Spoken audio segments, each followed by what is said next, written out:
사람은 누구나가 다 장점을 가지고 있는가 하면 단점도 있습니다. 내게 있는 장점, 다른 사람에게 있는 장점, 귀중히 여기고 또 감사해야 할 것입니다. 그런가 하면 내게 있는 단점, 다른 사람에게 있는 단점, 조심해야 할 부분이고 또 그 단점 때문에 실패했다면, 실수했다면 늘 그것으로 교훈을 삼아야 할 것입니다. 그 사람이 지혜로운 사람입니다. 본문에 나타난 주인공들은 저마다 위대한 믿음의 사람들이었습니다. 히브리서 11장 믿음장에 그들의 이름이 등장을 하고 있습니다.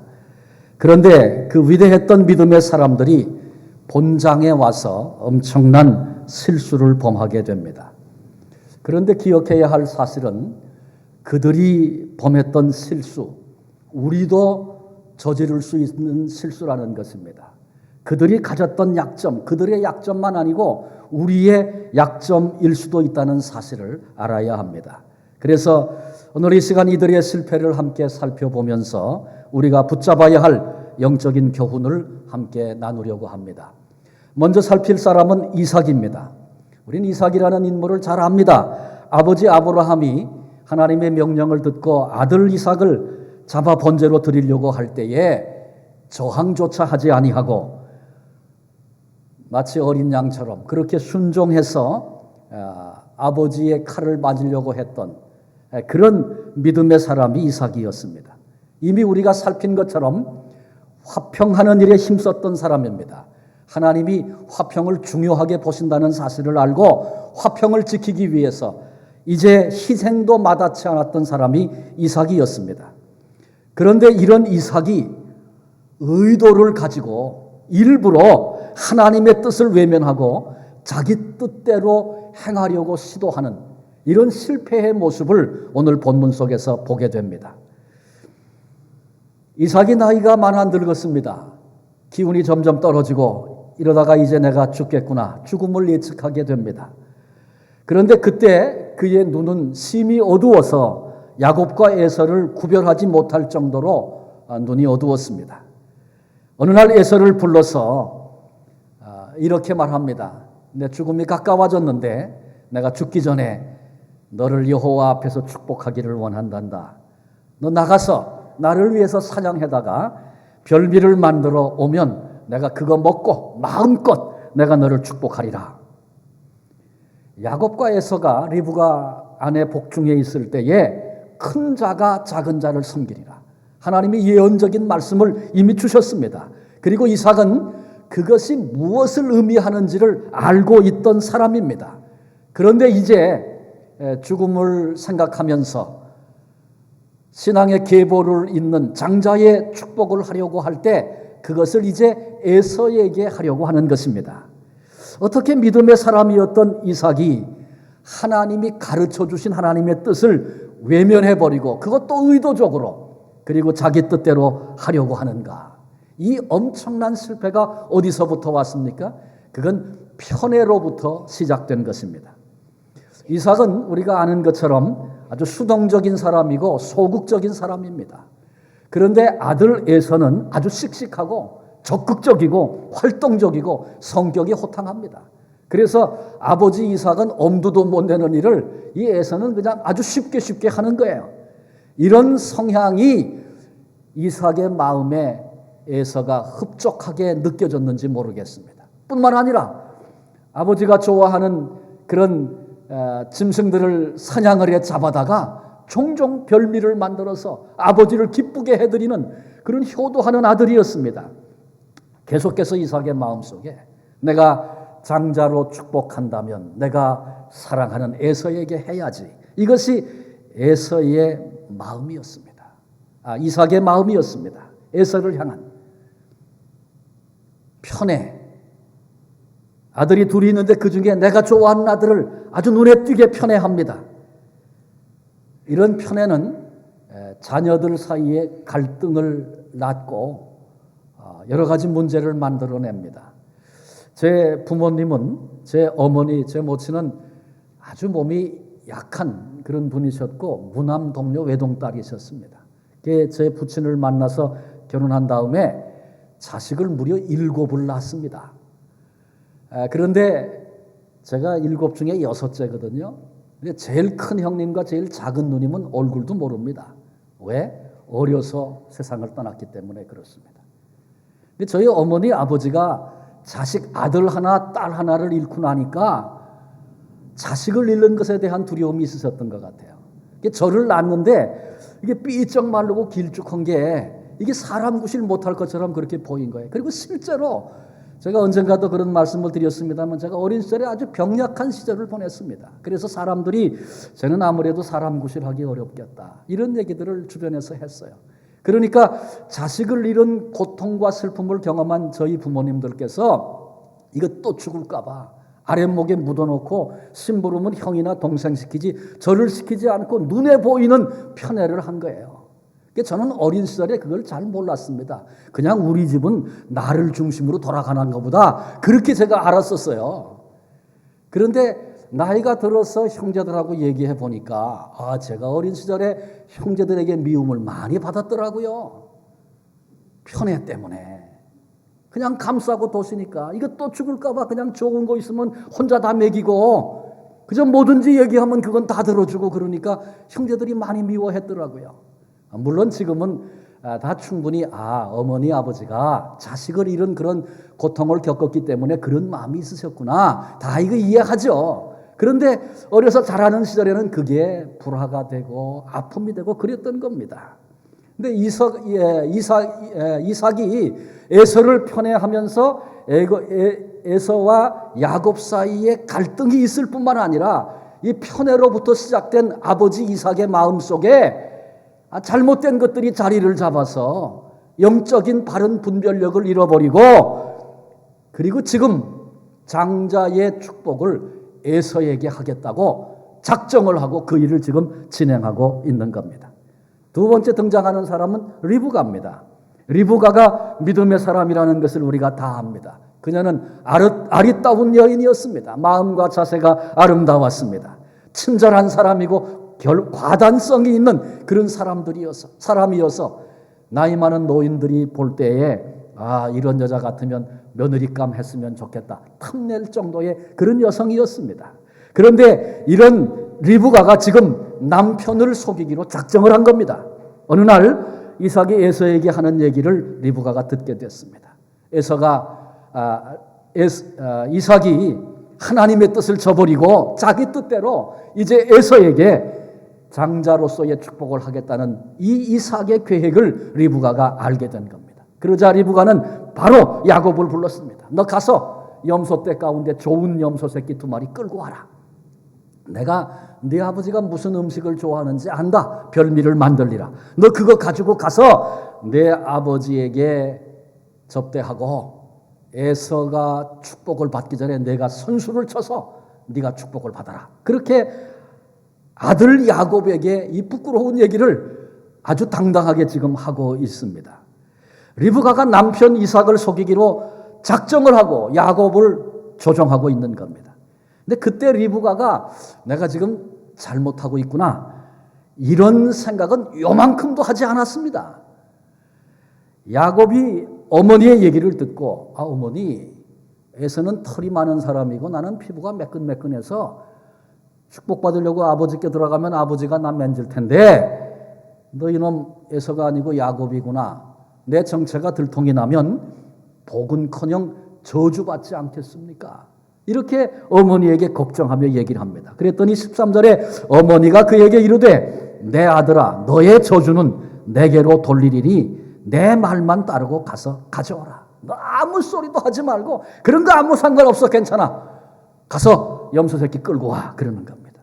여러분 지금 리브가가 어떻게 이렇게 자기 남편을 속이겠다고 작정을 하고 그 부끄러운 계획을 아들에게 지금 얘기하고 아들이 걱정하는 것도 상관없다고 말하면서 이렇게 자신만만하게 당당하게 남편을 속이는 일을 하려고 하는 겁니까? 믿음의 사람은 리브가가 어떻게 이럴 수 있었는가? 리브가는 지금 자신이 하는 일이 옳다. 내가 지금 옳은 일을 하고 있다. 이런 자부심이 리브가에게 있었습니다. 생각해보면 맞습니다. 하나님께서 형이 동생을 섬길 것이라고 미리 알려주셨는데, 그런데 남편이 부당하게 하나님 말씀 거부하고 에서에게 이제 축복하려고 하는 겁니다. 그러면 안 되는 거죠. 그러니까 이건 막아야 한다. 이게 지금 리브가의 생각입니다. 내가 하는 일이 정당하다. 자신이 하는 일에 대한 정당성을 확신하고 나니까 무슨 방법을 써도 이게 잘못됐다는 생각 안 드는 겁니다. 근데 여러분, 이거 우리들이 조심해야 합니다. 우리들도 마찬가지예요. 동기가 순수하다라고 하는 자부심이 우리에게 생기면 불의한 방법을 사용하면서 그것이 죄인 줄도 모르는 어리석은 자가 되는 것입니다. 동기만 순수하면 모든 방법이 정당화되는 것처럼 그렇게 생각하는 착각, 우리가 버려야 합니다. 우리도 동기가 순수하다, 점검해 보니까 하나님 앞에 이게 동기가 순수한 거야, 그렇게 생각을 일단 하고 나면 나도 의식하지 못하는 그런 실수를 범하기 쉬운 게 그게 인간입니다. 그래서 그런 길을 가려고 할 때 당신 그러면 안 돼, 누가 옆에서 얘기해 주면 당신이 날 몰라서 그래, 내가 뭐 나 잘 되려고 이러는 줄 알아? 내 속에 하나님을 생각하는, 그리스도의 몸인 교회를 생각하는 이런 동기가 내게 있어, 넌 그건 모르지, 이러고 자기를 정당화합니다. 그래서 내가 어떤 잘못된 방식으로 가고 있는가에 대하여 살피지 못하고 그것 때문에 실수를 하게 되는 것입니다. 우리에게 이런 약점이 내게는 있지 않는가 한번 돌아다 봤으면 좋겠습니다. 선한 동기, 옳은 동기 갖는 것 중요하죠. 그런데 그런 동기를 가졌다고 해서 그 확신을 가지고 무엇이든지 할 수 있는 그런 자리에 선다면 그것이 우리를 불행하게 만들 것입니다. 리브가가 이런 생각을 가지고 잘못된 일을 밀어붙였습니다. 결과가 어떻게 됐습니까? 하나님께서 말씀하신 대로 야곱이 축복은 받았습니다. 그러나 형제간에 불화가 생기고, 불화 정도가 아니라 원수가 됐습니다. 그래서 에서가 자기 동생 야곱이 장자로 축복을 받았다는 이 사실을 알고 나서 41절에 보니까 그의 아버지가 야곱에게 축복한 그 축복으로 말미암아 에서가 야곱을 미워하여 심중에 이르기를 아버지를 곡할 때가 가까웠은즉 내가 내 아우 야곱을 죽이리라 하였더니, 이제 아버지 돌아가실 때 가까웠는데 아버지 돌아가시면 내가 이놈을 내 손으로 죽이겠다. 에서가 야곱을 죽이겠다고 결정을 하고 마음을 먹었습니다. 근데 또 이 사실을 알은 리브가가 즉시 야곱을 불러서 너 이러이러하니까 빨리 내 오라비, 내 외삼촌 라반의 집으로 가라. 44절 45절에 이렇게 리브가가 말합니다. 내 형의 노가 풀리기까지 몇 날 동안 그와 함께 거주하라. 내 형의 분노가 풀려 내가 자기에게 행한 것을 잊어버리거든 내가 곧 사람을 보내어 너를 거기서 불러오리라. 어찌 하루에 너희 둘을 이루랴. 몇 날이 지나면, 어느 정도 지나면, 몇 달쯤 지나면, 길어도 1년 혹은 2년이면 에서의 노가 풀리리라. 그러면 내가 사람 보내서 너로 돌아오게 할게. 이것이 리브가의 계획이었고 아들 야곱에게 했던 얘기입니다. 결과는 어떻게 됐습니까? 야곱이 외삼촌 라반의 집에 가서 무려 20년을 돌아오지 못하고 거기서 그렇게 살았었습니다.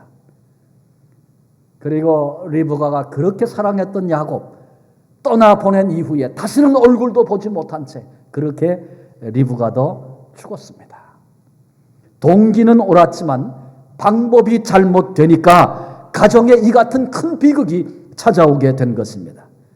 아니 그러면 이삭이 하나님의 뜻을 거슬려 잘못 가는데 아내로서 그냥 구경만 하란 말입니까? 이렇게 반문하시는 분이 있을 수 있습니다. 생각해 보십시오. 야곱이 큰 자가 되겠다, 장자의 계보를 이을 것이다, 이것이 하나님이 말씀하신 것이고 하나님의 계획이고 하나님의 뜻이라면 리브가가 굳이 뭐 불의한 방법을 내세우고 하나님보다 앞서서 행동하고 그러지 않아도 하나님 계획하신 하나님의 그 뜻이 반드시 이루어지지 않겠습니까? 그날 에서가 사냥, 뭐 방법은 여러 가지겠죠. 에서가 사냥하러 갔다가 그만 다리가 삐어서 그래서 사냥도 못하고 그날 아버지한테 복을 못 받을 수도 있을 거고요. 에서가 사냥하러 간 동안에 하나님께서 이삭에게 깨닫게 해주셔서 아내가 지금 잘못하고 있구나 생각이 바뀔 수도 있는 거고, 고집을 부리고 에서를 축복하겠다고 입을 열었는데 기도가 다른 기도가 나올 수도 있는 거고, 성경에도 그런 예가 있잖아요. 얼마든지 하나님께서 하나님 계획하신 바 그 일을 이루실 것입니다. 그런데 지금 리브가가 사실은 그 하나님을 신뢰하지 못하는 겁니다. 그래서 불의한 방법도 사용하고 하나님보다 먼저 자기가 하겠다는 것입니다. 이것이 그 가정을 큰 비극으로 이르게 했습니다.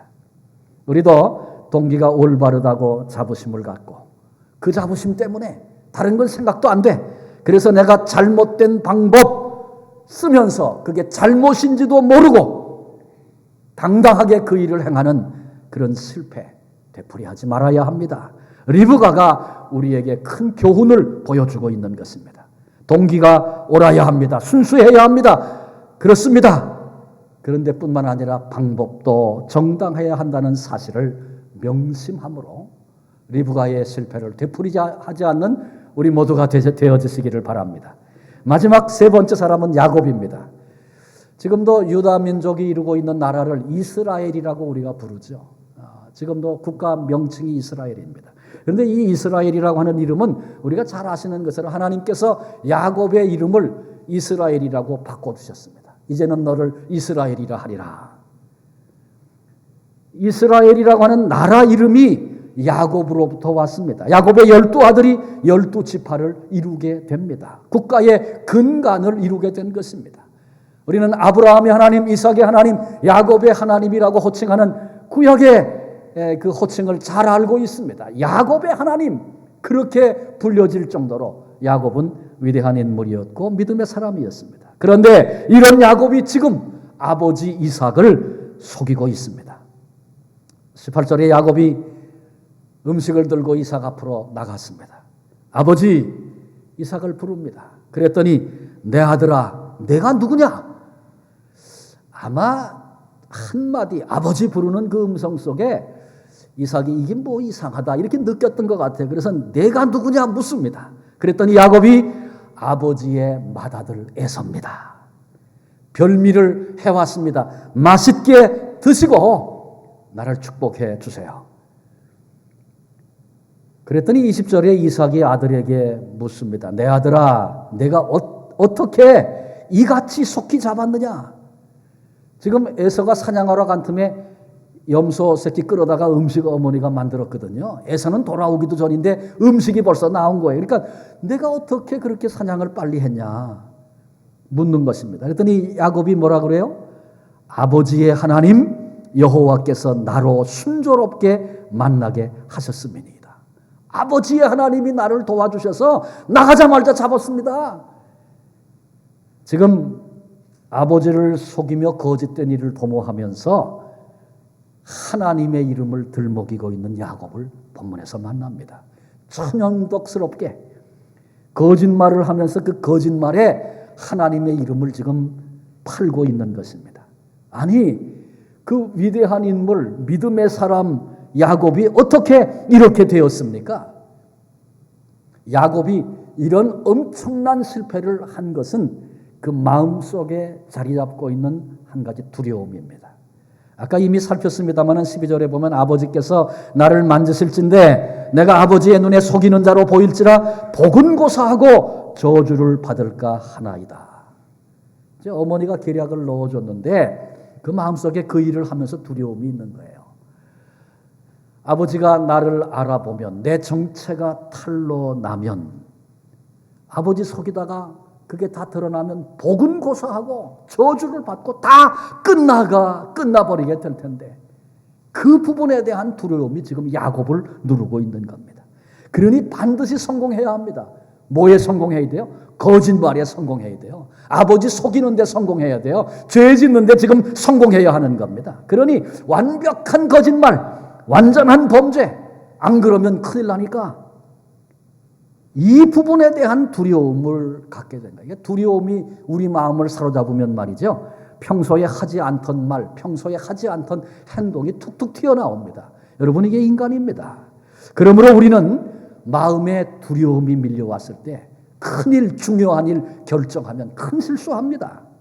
하나님이 주신 평안이 회복되고 나서 비로소 무엇인가를 결정하는 사람이 지혜로운 사람입니다. 요한일서 4장 18절에 사랑 안에 두려움이 없고 온전한 사랑이 두려움을 내쫓나니 두려움에는 형벌이 있습니다. 두려워하는 자는 사랑 안에서 온전히 이루지 못하였느니라. 두려움에 매여 있으면 사랑 안에서 온전히 이루지 못한 자입니다. 형벌에 이르게 될 것입니다. 그러나 사랑에는 두려움이 없기 때문에 내 마음속에 두려움이 있다 할지라도 그 두려움을 사랑이 내쫓는다고 가르쳐 주고 있습니다. 우리들의 마음속에 두려움을 잠재울 수 있는 것은 하나님의 사랑밖에 없다는 사실을 잊지 마시기를 바랍니다. 어떤 문제든지 두려움이 내게 밀려오면 그래서 우리는 하나님 앞에 나가 기도해야 합니다. 나를 향하신 하나님의 사랑을 묵상해야 합니다. 십자가의 사랑 앞에 나가 이것이 나를 향한 아버지의 사랑이라고 다시 확인해야 합니다. 전능하신 그 하나님께서 나의 아버지가 되신다고 내가 누구인가를 다시 살펴야 합니다. 하나님의 사랑을 내 마음에 채우기 시작할 때 그때 두려움은 사라지는 것입니다. 그래서 사도 바울도 빌립보 4장 6절 7절에 아무것도 염려하지 말고 두려움이 밀려오느냐 너 염려하지 말아라. 오직 모든 일에 기도와 간구로 너희 구할 것을 감사함으로 하나님께 아뢰라. 그리하면 모든 지각에 뛰어난 하나님의 평강이 그리스도 예수 안에서 너희 마음과 생각을 지키시리라. 중대한 결정을 위해서 기도하면서 하나님의 마음이 하나님의 평강이 내 안에 충만하시기까지 기다리는 시간이 필요합니다. 하나님이 나와 함께 계시구나. 하나님의 사랑 안에서 이런 확신을 갖게 될 때 그때 하나님 앞에 결정하면 그건 복된 결정이 될 것입니다. 큰 일을 결정해야 되는데 중요한 일을 판단해야 되는데 그런데 두려움에 쫓겨서 그것을 결정하는 어리석은 자가 되어서는 안 된다. 그런 얘기입니다. 지금 이 큰 두려움 때문에 아버지를 속이면서 하나님의 이름까지 들먹이고 있는 야곱의 그 실패가 우리에게 큰 교훈을 주고 있는 것입니다. 사람은 누구나 장점과 단점, 약점 다 가지고 있습니다. 그건 모르는 사람이 어디 있어요. 완벽한 사람 없으니까 내게 장점도 있고 단점도 있다. 다 알고 있고 말은 그렇게 합니다. 그런데 어떤 사람은 자기 속에 있는 장점은 하나도 못 보고 약점만 보는 거예요.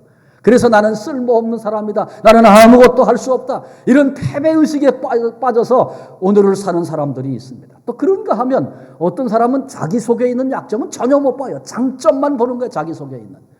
그래서 자기 약점을 의식하지 못하기 때문에 실수하고 다른 사람들에게 상처도 주고 실패하는 넘어지는 그런 일들이 얼마나 많은지 모릅니다. 그러니까 내게 장점이 있다 그런가 하면 약점도 있다. 이 두 가지를 잘 인정하고 잘 알아야 성숙한 사람이 될 수 있습니다. 여러분 성숙한 사랑이라고 할 때 성숙한 사랑은 어떤 사랑이 성숙한 사랑입니까? 상대방의 장점만 아니라 약점과 단점까지도 사랑할 수 있을 때 그 사랑이 성숙한 사랑입니다. 그래서 가장 성숙한 사랑을 하시는 분은 하나님이시죠. 우리에게 장점도 있지만 수많은 약점과 부끄러움이 다 있는 거 아시고도 그런 나를 위해 십자가에 죽으시고 그런 나를 사랑하고 계시는 하나님의 그 성숙한 사랑을 우리 생각하고 그 은혜 가운데 내가 있는 거 알지 않습니까? 그러니 나도 성숙한 사랑을 하려면 상대방에게 있는 약점도 그대로 인정하고 그것을 사랑하는 가슴과 마음을 가져야 합니다. 그래서 내게 있는 장점, 다른 사람에게 있는 장점 하나님께 감사하고 그걸 더욱 개발할 수 있도록 내게 있는 장점이라면 그거 자꾸 사용하고 다른 사람에게도 격려해줘서 장점이 불같이 일어날 수 있도록 해야 되고 단점과 약점이 있다면 그것을 늘 의식하고 있어서 조심하고 넘어지지 않도록 그렇게 오늘을 살아야 하는 것입니다. 이 두 가지가 다 내게 있다. 그거 인식해야 합니다. 아주 중요한 일입니다. 이게 내게만 아니라 내 이웃에게도 상대방에게도 다른 사람에게도 약점과 장점이 다 있다는 사실을 있는 그대로 받아들일 수 있어야 합니다. 많은 경우에 자신의 약함은 생각하지 않고 다른 사람, 상대방을 향하여 완전하기를 요구하는 그런 우매함을 우리들이 종종 범하게 됩니다. 아버지와 아들이 싸웠답니다. 그 이유가 아버지가 아들 보고 야 이놈아 공부 좀 해라. 내 나이에 링컨은 맨날 반장만 했단다. 그랬답니다. 그랬더니 아들이 아버지를 보고 아버지 링컨은 아버지 나이에 대통령 했어요. 이렇게 얘기했다는 거예요. 그래서 둘이 싸웠다는 겁니다. 생각해 보면 말이죠. 아버지가 자식 앞에 사실 날 돌아보면 나도 별거 아닌데 자식에게는 기대에 부응하는 그런 자식이 되기를 요구하는 그런 요구가 아버지 속에 있다는 거죠. 부부간에도 마찬가지입니다. 생각해 보면 뭐 그저 그래요. 남편인 내가 그런데 아내에게 완전해지기를 요구합니다. 생각해 보면 뭐 별거 아닌 아내예요. 그런데 남편에게 완전해지기를 요구합니다. 내 약점은 생각하지 않고 상대방의 약점은 보지 못하겠다는 겁니다. 이것이 우리 가정을 불행하게 만들고 공동체를 힘들게 하고 인생을 힘들게 하는 그런 요인들이 됩니다. 내게도 장점과 약점이 있다. 이웃에게도 상대방에게도 장점과 약점이 있다. 상대방의 약점이 보이면 좀 여유를 가지고 웃으면 좋겠어요. 저렇게 잘하고 좋은 장점을 가진 사람도 저런 약점이 있어 저런 문제에는 잘 안 되는구나. 그리고 좀 웃었으면 좋겠어요. 비웃으라는 얘기가 아니고요. 여유를 가지고 저게 저 사람의 약점이구나. 그저 그런 거 보면 그런 거 나한테 그렇게 하면 막 화를 벌컥 내면서 한두 번도 아니고 이게 뭐냐 그러고 그러지 말고 이게 이 사람이 가지고 있는 약점이구나. 이제 내가 알겠다. 그리고 여유를 가지고 좀 웃으란 말이죠. 그래서 상대방의 약점을 단점을 그대로 수용하고 받아줄 수 있는 그런 마음이 되면 관계가 아름다워지고 우리 가정에 행복이 임하고 우리가 함께 거하는 모든 공동체 속에 그런 일들을 우리가 이루어가며 살게 되는 것입니다. 오늘 우리는 세 사람을 생각했습니다. 먼저가 첫째가 이삭이었죠. 하나님의 뜻을 알고도 의도적으로 거부하려고 했던 그게 편애로부터 왔다. 그 우리가 함께 나눴습니다. 약점이었죠. 이삭의. 그런가 하면 리브가는 동기가 순수하다는 자부심 때문에 잘못된 일을 하면서도 그게 잘못된 것조차 모르게 아주 당당하게 그 일을 진행하고 있는. 그래서 그것이 집안에 큰 고통이 되었다는 사실을 살폈습니다. 야곱 속에 있는 이거 들키면 큰일 난다. 이 두려움에 매여서 하나님 이름까지 들먹이며 아버지를 속이고 있는 야곱의 모습을 봤습니다. 우리 이 시간에 이 큰 믿음의 사람들의 그 엄청난 실수를 보면서 실패를 보면서 이런 약점이 이런 실패가 내 속에도 있을 수 있는 것이라는 생각을 다시 새롭게 하면서 우리도 남은 생에 조심하며 사십시다. 그들이 보여준 교훈을 붙잡으십시다.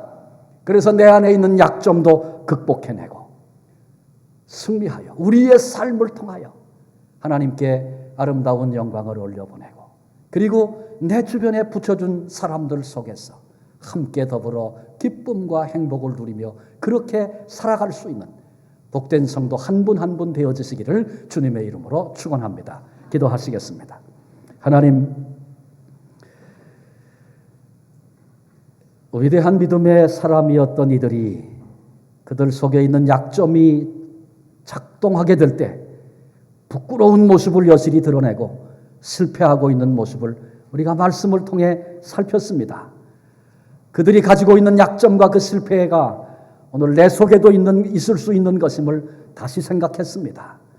하나님, 나도 모르는 사이에 그게 잘못인 줄도 모르고 오히려 자부심과 금지를 가지고 하나님 기뻐하지 않는 일들을 해치웠던 그런 순간들이 우리 속에 없었는가? 각각 하나님의 눈앞에서 각각 나의 모습, 우리의 모습 살피는 귀한 시간이 되게 해 주시옵고 나의 약함 아버지 앞에 내놓고 도우심을 구하며 다시 결단하며 일어서게 해 주시옵고 내게만 아니라 상대방에게도 있는 장점과 단점까지 다 그대로 인정하고 수용해서 오히려 약점을 위하여 기도해주고 장점을 격려하여 아름다운 공동체 이루어 나아가는 그래서 이 땅이 답답하고 갈등이 커져가고 분열이 심해져가고 있는 이 시대 속에서 악함을 거슬러 하나님 안에서 하나 되고 사랑을 나누고 격려하며 행복한